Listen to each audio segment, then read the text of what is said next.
And welcome back, everybody, to the Podcaster Nation. That's right. I said welcome back because I know you were just listening to our stuff and you loved it so much you came back for more. Folks, you're brilliant. You're geniuses because we have more. Now, why do we have more? Because we are the podcast that is about podcasters, it's for podcasters, and it's done by podcasters. Folks, this is a place where we come together to raise each other up, and this is the place where the rising tide raises all ships.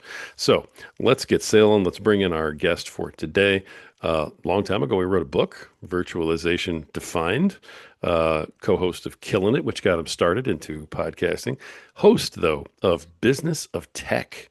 All right. And we're going to talk all about that and the different formats and what he does there. It sounds like he's not a podcaster who learned some tech. He's a tech guy who learned some podcasting. So I think it's going to be really interesting for everybody because I know most of us are not tech people. So I think he's probably going to blow us away today, folks. Please welcome to the show, Dave Sobel. Dave, how you doing, brother? Oh, Rory, thanks for having me. I'm like super excited. This is the conversation I was looking forward to. It's like, oh, we get to talk about the podcast stuff, not necessarily all the techie stuff that I do on the show. So I'm super excited to be here. Thanks. I appreciate you coming on. I mean, obviously, we got a ton we can unpack, from one end to the other.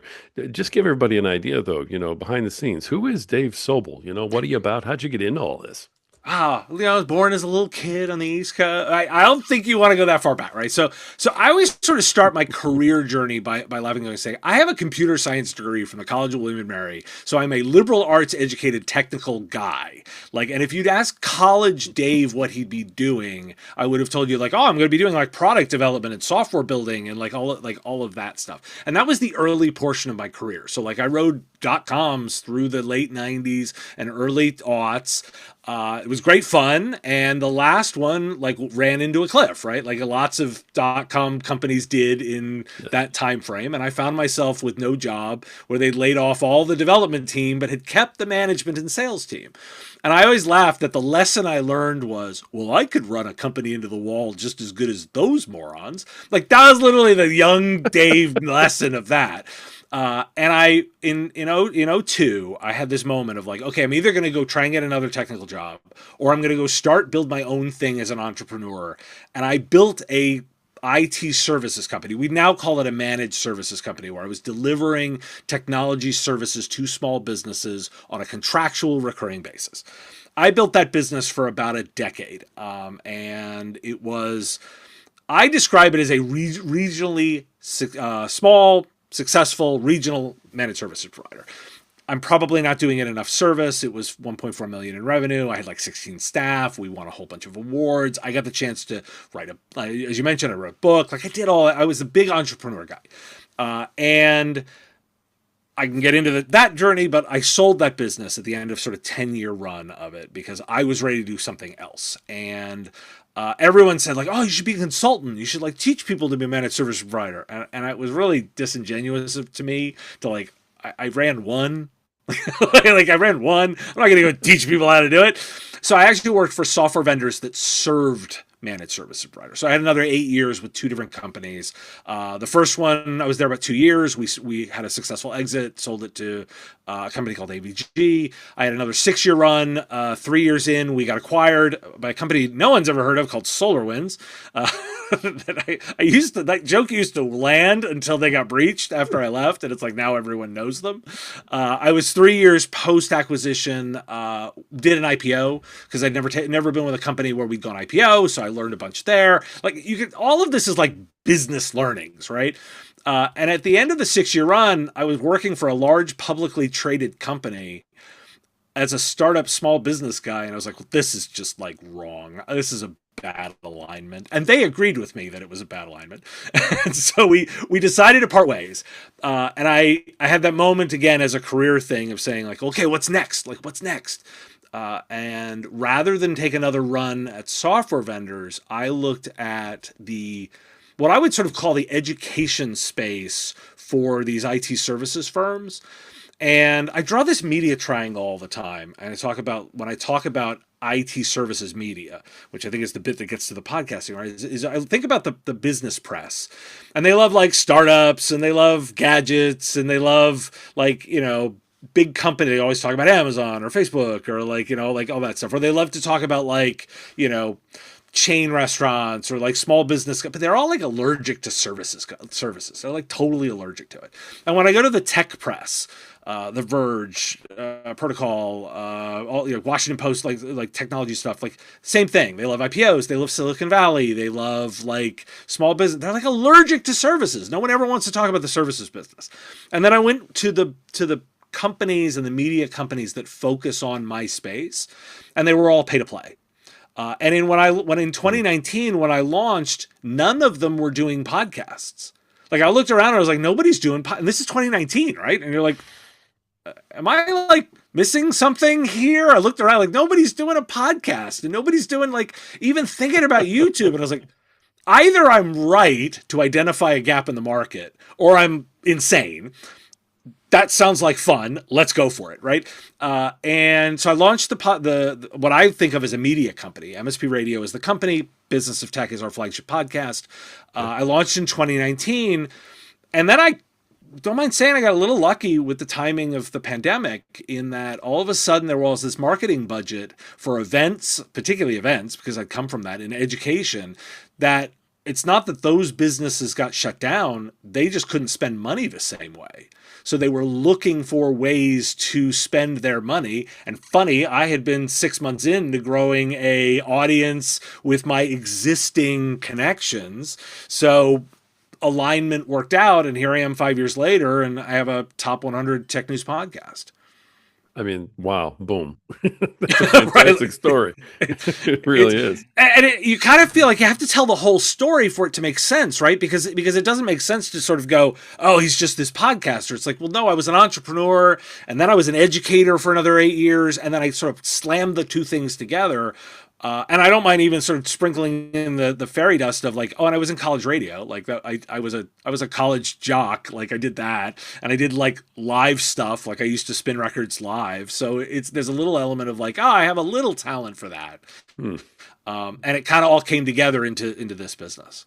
Okay, that's interesting too. So college jock, DJ, media, a little bit here and there background. I know you and I talked a little bit off screen about your retro video games that you collect and stuff. People don't get into tech just sort of like, gee, I wonder what I'll do. I guess I'll get into tech. You have to have some kind of interest, some sort of propensity for it, something. So was it video games that got you interested in this kind of thing, or something else? What got you into tech in the first place? I mean, I got my first computer when I was like 5. And it was a Commodore 64, and it was both video games but also programming. Like I learned to program on that first one, and like just basic stuff, like literally in BASIC, right? And like and I just loved how does it work? Like making the computer do things was half the fun. I played video games too, and I still play a lot of video games. Okay. But half of my love of playing computer wasn't just the element of the playing games. It was also the can I make it do stuff. For those that are like super nerdy, I ran a bulletin board back in back in high school. Like in high school, I ran a BBS, which is where like modems dialed into one another and you left one another messages. And I like was fascinated by the idea of opening communication up with computers. Like I could talk to more people, I could communicate online. Like the elements were always fascinating to me as a kid. And then it just sort of became a thing. And I did a bunch of stuff with that in college. Like it's a thread through. I not only love the gadgets and I love the tech, I love making them work. Like I still like my love of retro video games is just also the element of like I like to make the old system still run. Like it's just a fun intellectual exercise and kind of like the joy of building kind of bit. And so I slam all of my loves together when I think about technology consulting. That's awesome. Okay, I knew there was a story there because I mean, people who are this into tech, that comes from someplace. I remember in high school doing the programming thing where you had to like type in the code to get the water faucet to fill the jar or something. Yeah, right. I mean, like the most basic thing in the world, and I was just like, please get me out of here. I mean, just kill me. Then because it didn't appeal to me. But the guys that I know that are into it, oh, I mean, they live it, We're crazy passionate about it. love it. Yes. It's the logic, it's the problem solving, it's the like it engages your brain. There's a Yeah. dopamine hit when it all works. I mean, it's a, you know, it's such a cool, like, if you're wired for that, you're totally wired for that. Yes. I love that. And that's the reason I asked you is because I listen to your podcast. And, aside from the fact that, it is media and it's podcast, you can tell when you're hearing you in the podcast that you're just like really into it and you just love everything you're talking about. I mean, you're bought in. You're not just like, so, guest, tell me about A, B, and C. You're like you are right now. You're like, I've managed to create myself like the coolest job, right? So like literally, so part of the premise of my show is, so if you think about these companies, and by the way, for those that are not familiar with like IT services and managed services, once I describe it, you'll never unsee the space. If so, any business generally is working with somebody to help with their technology. If you think about your doctor or your lawyer or like the corner bakery, somebody's probably helping with the computer and technology needs. It probably is not an employee because it's really hard to keep that person trained, like to keep them busy, and particularly small business. The general idea is you hire a technology company. I built one of those, and my audience is those people. Those people are super busy, right? Like they got to run a business. They've got to talk to customers all day long. They have to manage people, and they have to do dispatching. And by the way, there's a lot of firefighting in this world, right? Because like people's printers don't work, and you're getting calls in and tickets and all of this stuff. And on top of that, they have to keep up with all of the technology developments that are going on. And then they have to try and filter on which ones are important and which ones aren't based on what their clients might need. Like, that's a lot of stuff. Right? yes, it And is. so the basic premise of my show is like, hey, I did that. I did that for a long time. And not only did I do that, I also successfully like sold software to them and understand the ways of the engagement and the whole ecosystem. I'm going to be your Sherpa. I'm going to be your expert in your ear every day to deliver 10 minutes of value. And I read 500 news sources a day to create the show. And it's like, and by the way, what am I saying? There's technical wizardry going on in the background, right? So it's lots of RSS feeds, and it's all AI, and there's AI for deduplication and a whole bunch of stuff. But every day I spend like an hour and some just reading the news and going through and tagging. These are interesting stories. These are not, like, throwing them in another database and like working through. So you're right. Like, I'm into this stuff, and my eye is always like, okay, what do these guys need to know? What's the 10 minutes of value that I can give them? Because they're super busy. They don't have a ton of time. And by the way, then I put an ad in there, right? Like, because we got to get their attention, right? But that is the idea. Is so, when I think about the show, it's always like, okay, I got to give them really tight, well organized information today that they can do something with. If they're going to give me 10 minutes of their time, I kind of want it to be the best 10 minutes of their day. Right. So, I mean, my show is scripted. Like, if you've listened to the news show, right, it's like I do teleprompter reads to camera. I edit it. Like, there's not a misplaced word. There's not an in there. That's 3 seconds they didn't get. I'm wasting of my audience's time. Right. So it's Right. the news show's got to be tight. Then I do interview shows where it's again, they got to know a lot about a lot. They don't have time to read every book, listen to every expert. What if somebody who knows their space asks the guest a bunch of smart questions so that they can get like 20 minutes of knowledge? Because again, if you're talking to 40 or 50 or 70 or 100 customers on a regular basis, you just want that connection of, oh, I heard about that I heard about that problem. Oh, I heard some expert on that. And then you have a starting point of the conversation with your customer to solve the problem. Nice.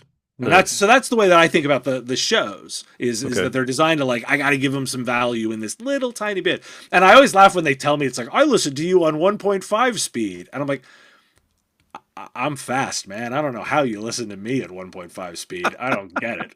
I was going to say, man, you're on fire as it is. I mean, I can't imagine speeding you up. Imagine me at 1.5. Like, it's just like, okay, this is a problem. But hey, I got listeners that do it, and more power to them.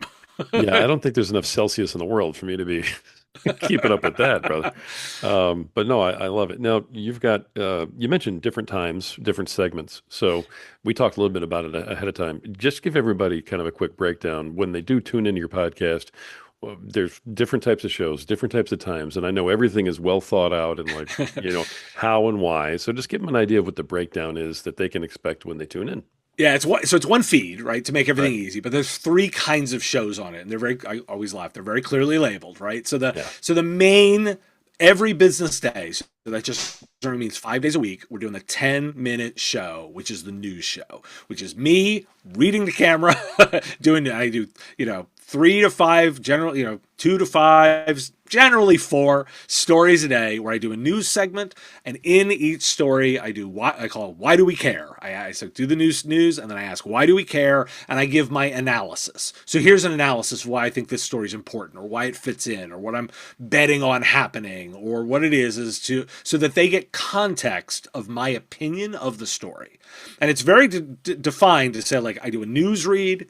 Why do we care? Then I do the analysis so that they can separate news from opinion, but get both. And so that's the daily show. It has 2 ad spots for those in the podcast production business. It's got a early spot and a later spot, so that way I can monetize it. I do interview shows, which I call the bonus episodes. Those drop on the weekend, where I have got some expert on the show. Again, they don't have all the time to read all these books or talk to all these experts. So I come in, I do my homework. I come in with, I have done the research. I understand who this person is. I've either read their book or gone through it, and I'm ready with this is what I need to learn from this person so that I can pass that knowledge on to my audience. And my hope is I call them bonus because I know they're not going to listen to every one, but I want them to, they'll do the first 5 minutes and go, okay, this one I need to get the whole thing, or the first 5 minutes and go, okay, I don't think this one's for me, but I know who I've filed this away. If some customer ever asks, I can revisit it, right? And so they know, Right. and they can come back and reference it later. And then the third kind of show we do is I do a live show, broadcast on YouTube and we simulcast to YouTube, LinkedIn, Facebook, Twitch, Kick. We got them all all the same. Primarily YouTube, although amusingly, I have a smaller Twitch following, which always surprised me. And we do a live show on Wednesdays. I have a television production producer who works with me, so actually coordinates from behind the scenes. We have analysts and journalists on the show, and we riff a little bit. Now you can appreciate my style. I still know what I'm going to talk about. It's, there's some scripting to it. It's not just like, let's just hang out. But I come with like stories and things I want to ask them about, but it's loose in the sense of I will riff more with them. I don't come with a pre-done script for myself. And I allow my audience can show up and ask questions of us live. So if the audience is thinking about something and they want to show up and ask some experts, it's available to them as a forum on Wednesdays so that they can show up. And I literally have a space for like, ask us anything. We'll take a question. Is that way the audience has a space to go to. Nice. Just to kind of cut into the monetizing part of this a little bit, you mentioned you have ad spots that are kind of like set up and ready to go. Do you sell all three of those things differently for your advertising, or is it somebody buys one of everything? I'm just curious. A lot of folks are trying to figure out how to monetize the best. Yeah, so I will say, like, everything is posted on my website, actually. Like, I'm super transparent of like the way that I package this all up, because I have the joy of being in B2B, right? So business to business, the value of a listener in my space is significantly higher. So I don't have to do like downloads or CPMs or anything like that. I just sell ad spots and they can take them or leave them. is the way to do it. I sell them on the regular show with inclusion of the bonus episodes. I sell the live show mentions a little bit. They're a smaller, a different package, so that I've got something for entry level vendors who don't have quite the budget versus the mainstream ones. I've got a price point for most of them, and I'm generally competing with their typically like their event marketing budget is where that I'm trying to take my money from. Is I know which budget from the vendors that I'm going from. In my world, there's probably only 300 or so companies that would ever even advertise on my show. Like, so it's it's a well-defined space, but I can be a premium offering within it because I'm kind of the only game in town for my very particular, topic area. Now, I try and make the show interesting and approachable for anybody who wants to learn. But when I think about the audience and who I'm targeting, it's very specific. Love that. I appreciate you sharing that info too. So people can just go right to your website and find out kind of how you're packaging stuff if they're curious and they're looking Yep, at my, it. my media kit is completely downloadable. There's literally I lean into what I preach. I practice. I think e-commerce is the future. I think people like to buy stuff online. We can get into the whole buyer's journey thing and how informed people are. You can know I've spent a lot of time on sales and marketing and the way that all is done. But the modern buyer does all the research online, right? And you can buy a house online, you can buy a car online. We can open a bank account. And so my thought is so I'm just going to publish everything. Right. So people can go to the I have two websites. I have the show website, which is for viewer acquisition, and I have the company website, which is about the business of producing it and selling to those vendors. So I'm from a marketing perspective, you want to target your content. So I'll give both websites. So businessof.tech is the site about listener acquisition. So that's all about all the stories are published there. Every day you can get the latest videos and sign up for the newsletter and all of those activities. MSPradio.com is the company site, and there's literally a button for engage, and that takes us into our e-commerce store where you can download my media kit, you can book a meeting with me, all of that, and there's that track that gets people into my sales funnel. Nice. So you're doing coaching of some kind with this. Am I getting that? So not really. So it's kind of funny in that the answer is no, but yes. So from my perspective, I always tell my listeners that the actual coaching is the show. I want you listening to the show. Right. My best nuggets are in my show.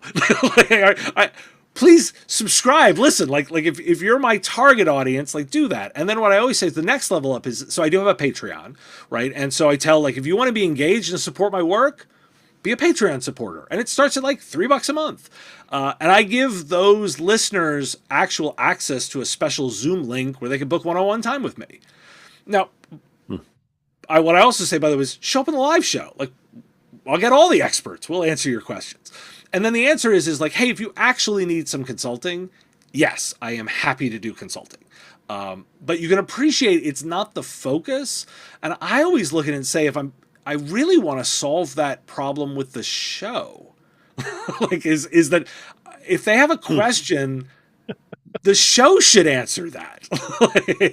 And I think about it that way and know that hey, I do some consulting because it's a good, I learn, I engage, that kind of stuff. But I want to solve that problem with the show. To give you a little insight, when I was a software vendor, part of my job was flying around and going to hotels and running training classes and teaching people in hotel rooms. And it's a grind. I would grind out 20 people in a room, 50 people in a room, 100 people in a room doing these training sessions, which is why I was I can do this better with a podcast because thousands of people can listen to me and they can get that material when they want it. They don't have to show up at the Marriott on 5th at 4 in the afternoon and listen to me blather on, right?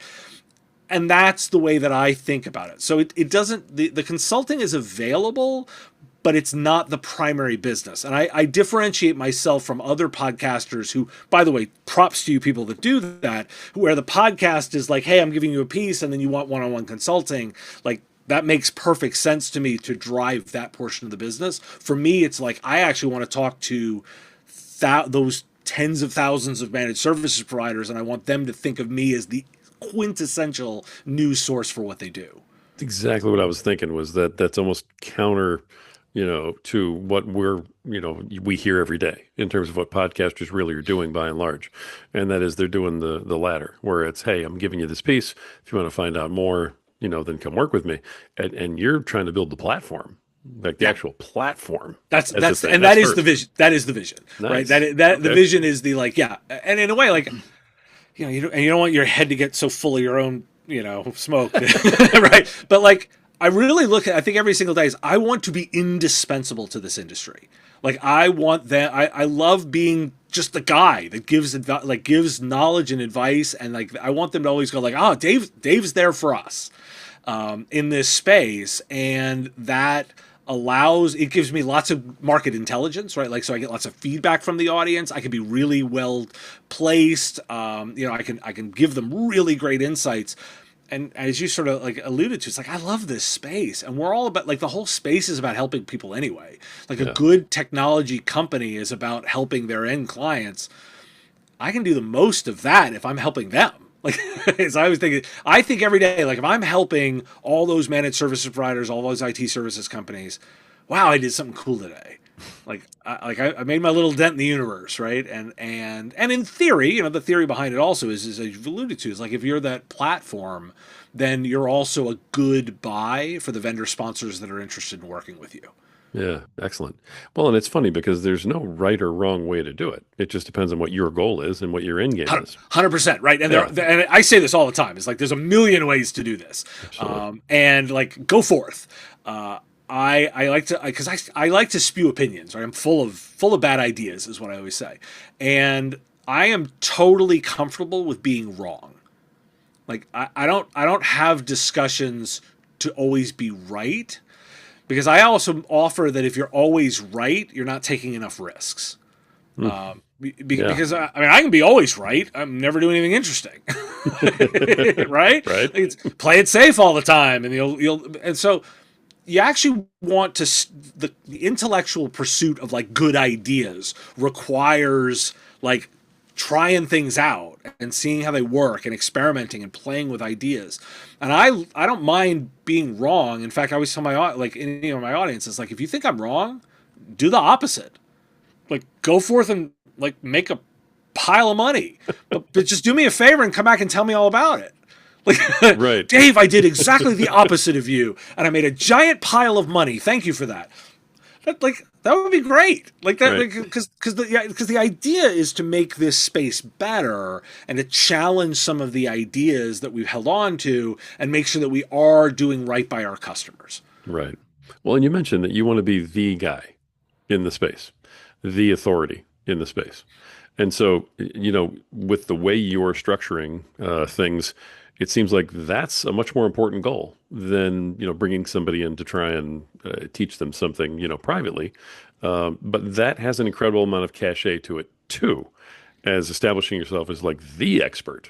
So that's it has a lot of value. I mean, it has a lot of value, right? Yeah, it does. It has a lot of value. And by the way, like, I mean, you say it that way, and it's like, you got to be humble enough to recognize it's like, dude, you're not going to know everything. You're never going to know everything. But aspirationally, it's a good goal, right? Like, it's a really good goal to think about that way. It's like, and the only way to be that guy is to continually learn. Mm-hmm. Like, always be out there learning, always learning. Like, ask good questions, go out and learn. Like, find the only way to do that.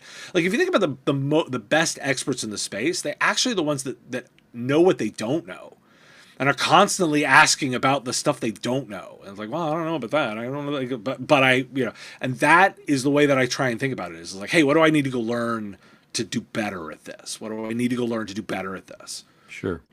Now, I have to ask this question all the time of everybody nowadays because AI is so incredibly, popular and pertinent to our world. But I know that you use AI in a lot of different ways. You utilize the functions in, your tech background, your tech world.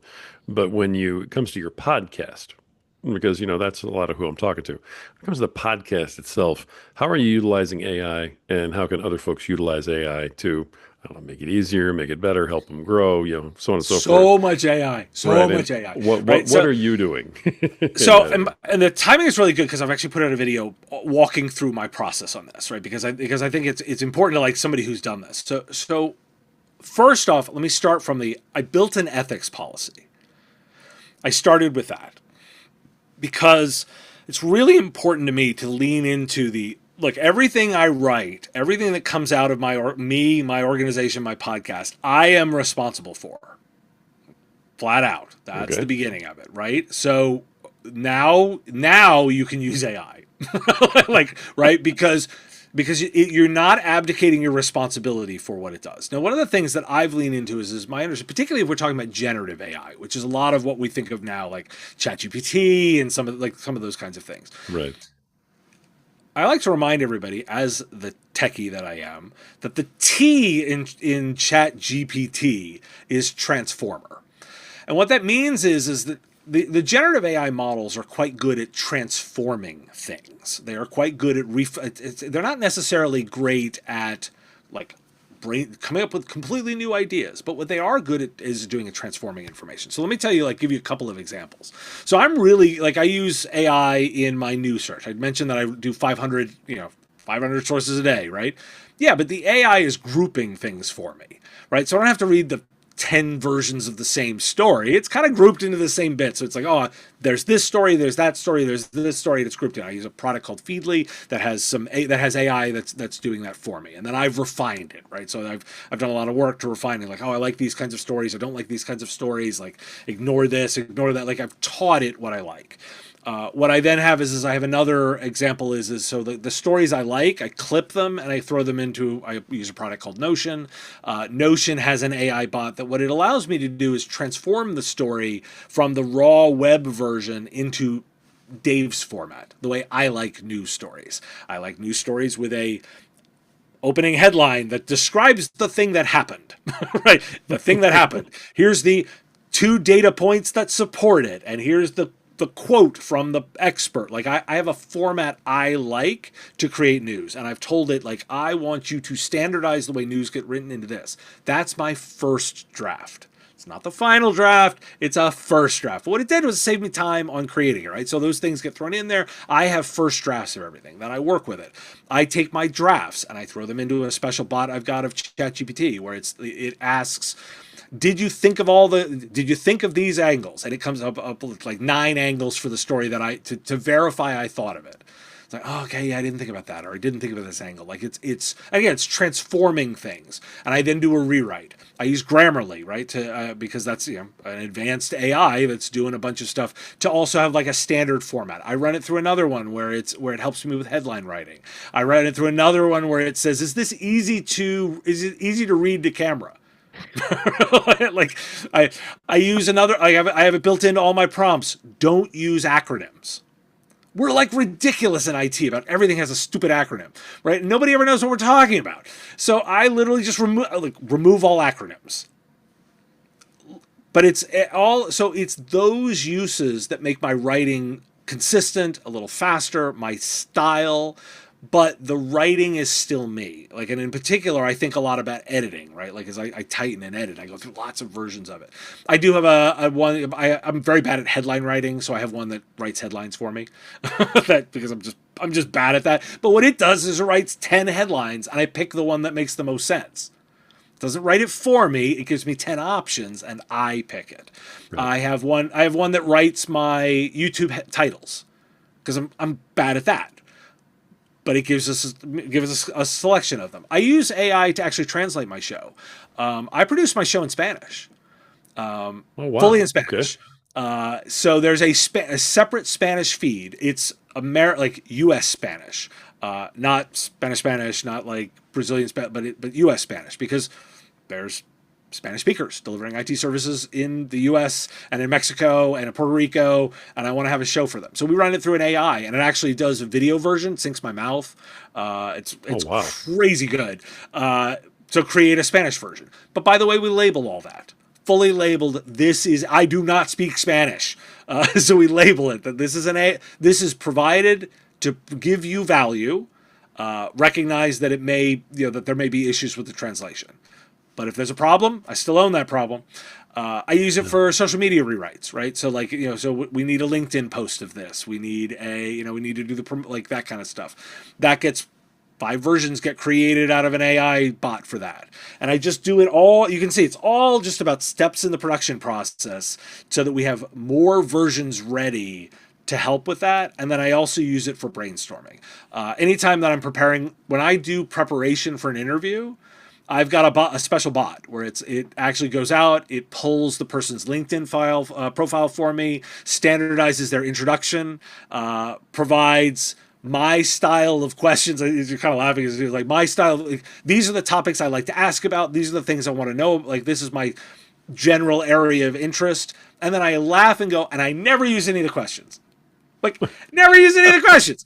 They are just ready for me when I'm sitting down with somebody so that I have a starting point for the conversation. And if I ever feel like I'm getting stuck, I have 10 more ideas of things to ask about. I mean, my head's spinning right now. I was trying to take notes on it, but no, So don't. There's a whole video. I have a whole video out on there you exactly go. like how I do it, right? So it's designed so that you can because I think it's important to learn from examples, right? Like and you can see the whole theme is I'm using it to help me with ideas or to expand something, but never replace me. It's never about replacing me. It's never about replacing my writing. And by the way, it's always about checking that before it goes out. I always laugh. Like one of my bots I use every single day, it gets a date wrong every day. Like every day. I cannot figure out why I just cannot get the date right in that portion of the script that it's working on. But it reminds me every day, this thing is not perfect. It is not to be relied on. Like just every day, that date's going to be wrong. And that is one reminder that there will be mistakes in this. But by the way, there are mistakes in your own team too, right?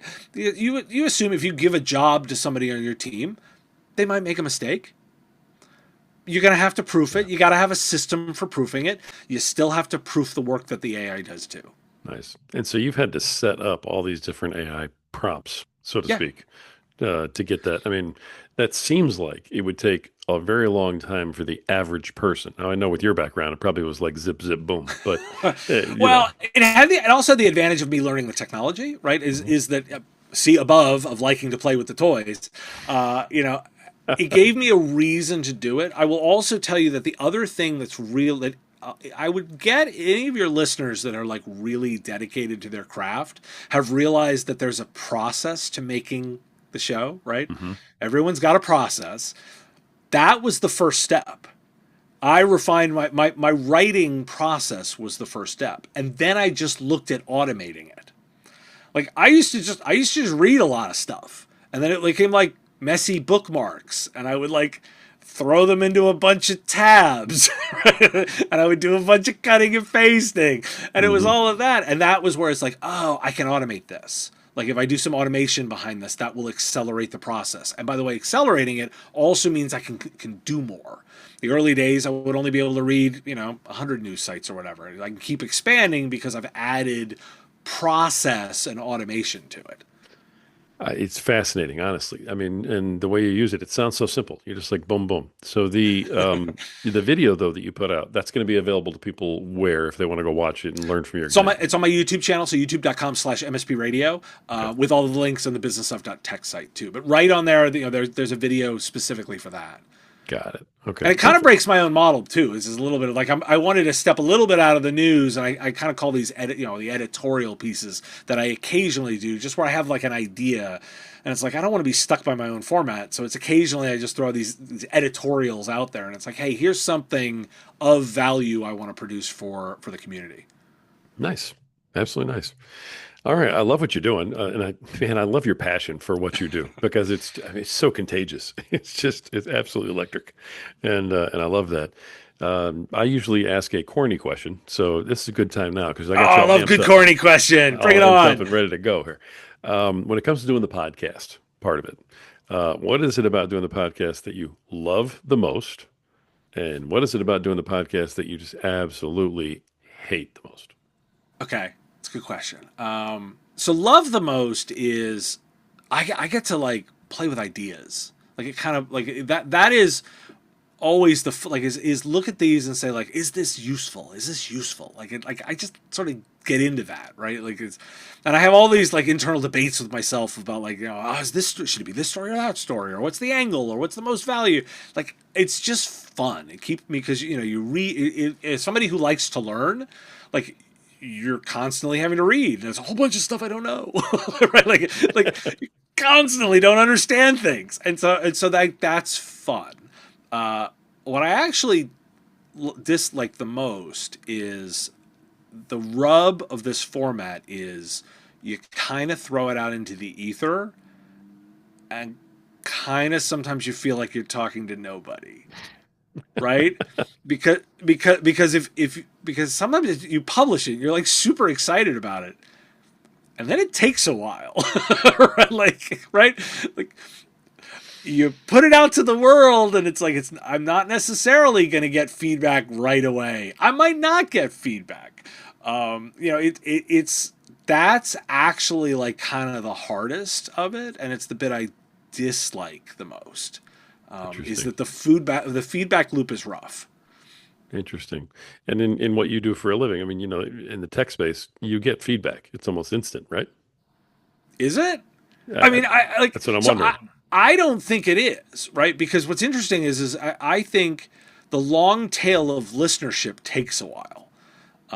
I mean, it's a podcast. I have a schedule. Everything gets published on a schedule. But the moment it goes out, people listen to it when they want to listen to it. They don't listen to it Right. when I put it out.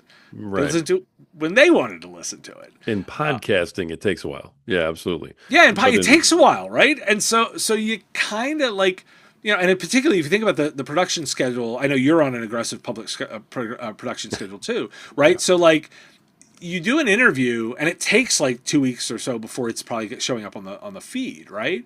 So I'm doing one or two interviews a week. I'm doing 5 shows. I'm doing the news shows. I'm doing the live shows. Like sometimes comments on stuff in my brain aren't connected to the stuff I'm working on, right? And so the feedback loop is just a little weird, as opposed to like when I was traveling around and meeting with customers and doing training sessions in person. Like you'd finish your lecture and then people would walk up to you and at the end of it would like want to talk to you about it. And so that is rougher for me. Is that the feedback loop is just really different. yeah. No, I hear you. Absolutely. Great answers. I love that. Thank you for bringing that. All right. As we kind of, bring this around to start wrapping this up, uh, you've been doing this a while. I mean, your podcast has been out there for quite some time. Uh, what's the best advice you have for a podcaster who's out there who's not quite where you are yet? I guess it's two parts. The first is God, it takes forever. It takes a long time. Like you're not like and it's about because it's kind of refining your craft, right? Like I go back and listen to early episodes and I just cringe, right? But thankfully nobody listened to them, right? Because that's the math, right? Is that it takes a long time to build your audience and get them loyal. I think the element is that it's just the simple keep it on, right? Like know why you do it. If you think about like I hope people hear that I have very intentional thought about why I've done what I've done. Like, I do 10 minutes because I recognize like my audience only has a little bit of time and I want to be a habit and I don't want this to be difficult for them and I want to give them like it's all like very thought out why. Yeah. And I test the theory. And by the way, if I'm wrong, I'll change, right? But like the feedback has been good. But the idea is you got to know the why of what you're doing it. And that will drive the show and then make sure that today's show is slightly better than yesterday's show. And hopefully tomorrow's show is slightly better than today's show. And if you keep doing that, the show gets very good. Right? It's you just keep having to practice. Like nobody becomes an expert or amazing at something immediately. Like they get that way by practice, practice, practice. And the best way to practice is just keep doing it.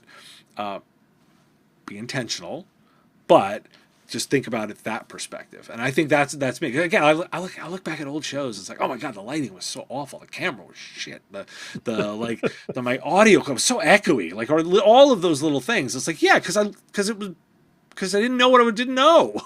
Right. Right? And then you keep learning. And you're like, I can fix that. I can fix that. And by the way, one more plugin does not solve your problem. Like, like do not fall into that trap.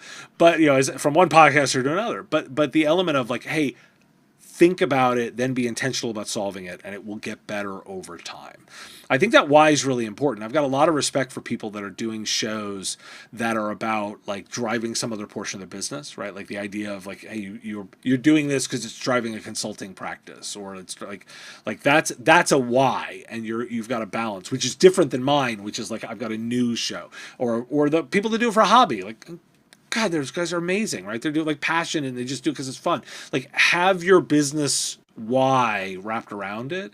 And I think that'll all come together. It's a sort of long-winded answer, but I hope I give enough of the pieces of the way that I think about it. I loved it. I thought it was great. So wonderful advice for everybody out there. Dave, I appreciate you, man. I appreciate everything you brought to the program today and everything you've talked about. It's been enlightening. I can't wait to watch the video on YouTube. And by the time this comes out, that's going to come out. And I'm sure I'll learn something immediately that I don't know about AI and everything Well, else. and I always tell them, reach out. I'm not hard to get in touch with. Right.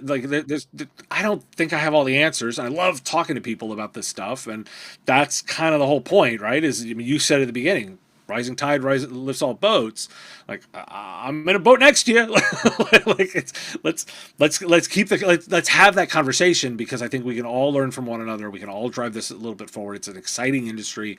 I love podcasting. I hope I'm valuable to my audience, and I want to learn from others about good ideas about way to do more cool stuff for my audience. Right. Now, I'll have all kinds of links and stuff in the show notes, but tell everybody, though, best way to reach you if they just want to reach out, pick your brain, find out more about what you're doing, that type of thing. So all the links to everything I do are at businessof.tech. That's the website. I sort of tell people I'm a LinkedIn guy. Like, you can appreciate I do a business podcast. So LinkedIn, Yep. so LinkedIn, best place to find me. So that's easy. I'm not hard to find, though. Dave at mspradio.com is my email address. I'm a little old school business on that too, and I like a good email. But I'm not hard to find. I'll answer comments in the comment section of like my YouTube videos, and that kind of stuff too is another great place to Awesome. interact. Awesome. All right. Dave, again, Business of Tech host. Thank you, brother, for coming on and sharing everything you did. It was absolutely great having you on here today. Oh, Rory, this has been fantastic. Thanks so much for having me. Thank you. Folks, this has been another awesome episode of the Podcaster Nation. And why do we have such great podcasters come on here? Because this is the podcast that's about podcasters. It's for podcasters and it's done by podcasters. Folks, like we proved again today, this is the place where the rising tide truly raises all ships. So keep sailing.